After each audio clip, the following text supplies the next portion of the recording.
கிறிஸ்துவுக்குள் பிரியமான செல்ல குழந்தைகளுக்கு அன்பின் நல்வாழ்த்துக்கள். இன்னைக்கு ஆகஸ்ட் மாதம் 11ஆம் நாள்.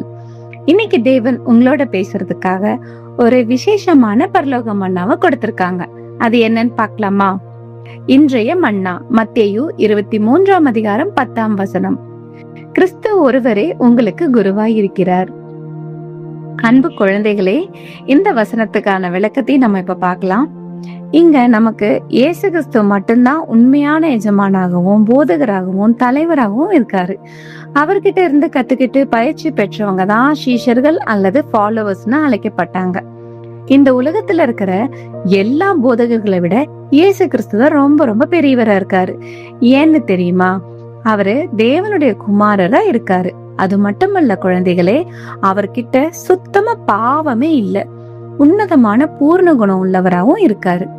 இயேசு கிறிஸ்து நமக்கு கத்து கொடுத்த போதனைகளும் சரி, அவர் காட்டிய வழிகளும் சரி, என்னைக்குமே எப்பவுமே மாறாது. ஏன்னா அவரு மற்ற மனுஷங்களை மாதிரி கிடையாது. அவரு தவறே செய்யாத ஒரு உன்னதமான தெய்வீக போதகரா இருக்காரு. எனவே குழந்தைகளே, நாம மனுஷர்களுடைய தப்பான போதனைகளை பின்பற்றவே கூடாது. நம்முடைய ஒரே எஜமானாகிய இயேசு கிறிஸ்துவின் வார்த்தைகளுக்கு மட்டுமே கீழ்ப்படிஞ்சு அவர் காட்டின நல்ல வழியில நடந்து எப்பவுமே நம்முடைய தேவனுக்கு பிரியமான நல்ல பிள்ளைகளா வாழ பழகிக்கணும். செல்ல குழந்தைகளே, இந்த மன்னாவை இன்னும் தெளிவா புரிஞ்சுக்க உங்க பைபிளை எடுத்து மத்தேயு 23ஆம் அதிகாரம் 8ஆம் வசனத்தை வாசிச்சு பாருங்க.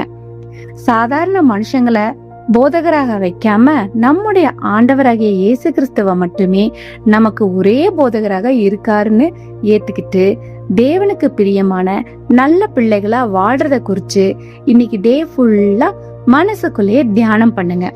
ஓகே குட்டீஸ், இன்னைக்கு இந்த மன்னாவோட சந்தோஷமா இருங்க. இன்னைக்கு நைட்டு ஒரு சூப்பரான வேதாகம கதையோட நம்ம சந்திக்கலாம். எப்பவுமே தேவனுக்கும் கிறிஸ்துவுக்கும் பிடிச்ச சமத்த பிள்ளைகளா இருங்க. God bless you.